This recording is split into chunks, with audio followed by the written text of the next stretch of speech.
Ngayong Miyerkules, makakasama natin para maghatid ng mga balita at impormasyon si Bureau of Plant Industry Director Glenn Panganiban.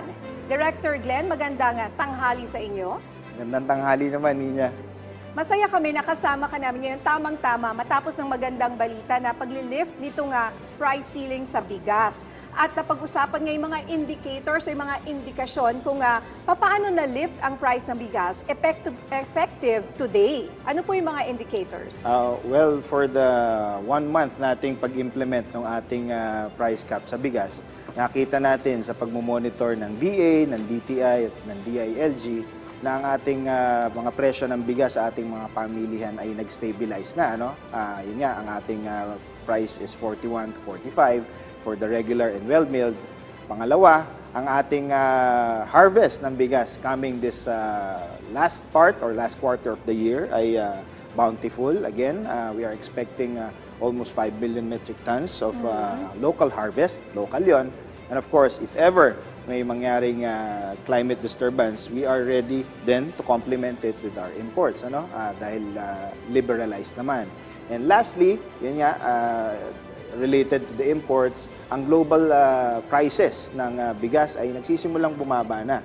So, yun ang mga indicators, major indicators among many na aming inilatag sa ating Pangulo. And syempre dahil kasama natin ngayon si Director Glenn, kami ni Chi ay masaya dahil very green ang aming studio ngayong araw. Ang green nga daw is, I heard it's the most relaxing color. May scientific basis ba ito, Director Glenn? Hindi ko masabi kung ano yung basis doon. But yung phytochemical, syempre, di ba? Yes. Ano yan, very healthy. And even yung sa ating pag-inhale ng mga, ano bang tawag doon? Oxygen, Yes. Kasi the moment you see green, you immediately feel Tsaka more relax. relaxed, more at peace, no? And maybe one with nature. Yes. Pero Nina, kanina na-mention ni Director Glenn nga that they actually distribute this to the barangays. Am I correct po, Director Glenn? Oo, tama. Kami sa Bureau of Plant Industry, nabanggit mo noon, hindi kami bangko. Hindi kami Sabi bangko ko na kasi BPI, BPI. Bangko ng Halaman. Hindi kami bangko na namimigay ng pera, kundi seeds and seedlings. Which is actually better, I think. Yes. Di ba? Yes. Oo. And we want to know more about itong mga halaman na nandito sa studio ngayon. Dahil parang gusto ko nang iuwi ito, Director. Oo, parang ang daling Tigisa kami ni Chi Yes, dito. kayang-kaya niyan. After the show, siguro. Itong mga vegetables natin ito, pinakbet vegetables ito. Wow, my kasama dyan favorite. ang, My favorite. ang kamatis. Yes. Mga talong, kamatis, at kung ano-ano pa. Ito ay pinamimigay natin sa Bureau of Plant Industry through seeds and seedlings na ito, ready to plant na.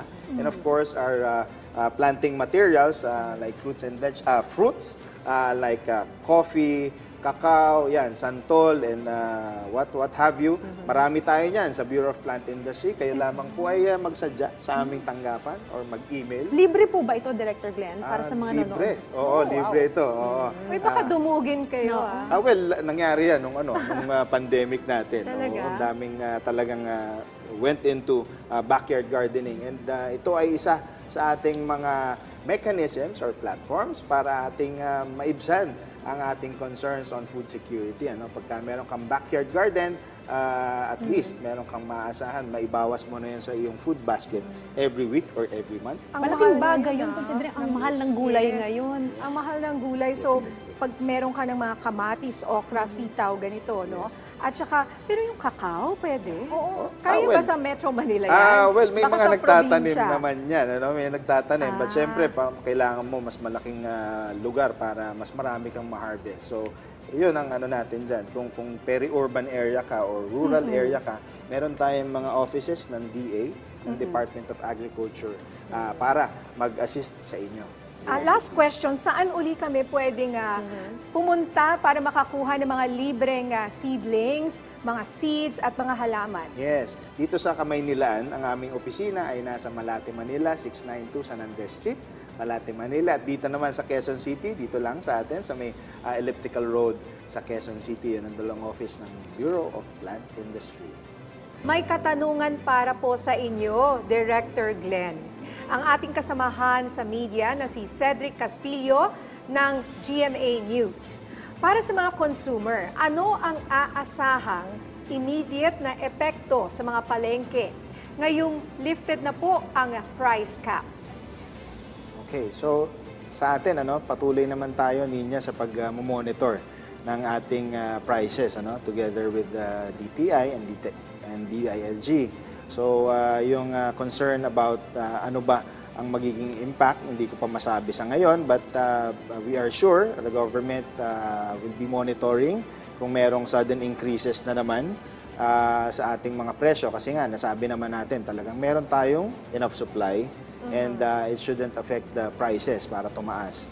And kung may projection tayo for this remaining quarter of the year, ang ating local production ay mataas naman, na meron tayong inaasang almost 2 million for October, and same rate for November and for the rest of the year. So meron tayong enough local production, and we can complement that again with the imports na open naman and liberalized. Okay, may senyales po ba, sir, na posibleng tumaas pa ulit ang presyo ng bigas? Mula pa rin kay Cedric Castillo. Regarding that, hindi ako mag-speculate, but syempre, we are going to the holiday season.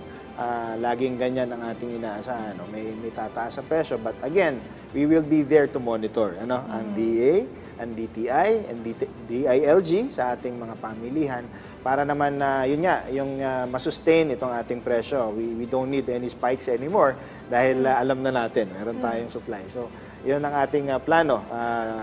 Further integration of our efforts para ma-implement yung ating mga price guides and all of that. Maraming salamat, Director Glenn.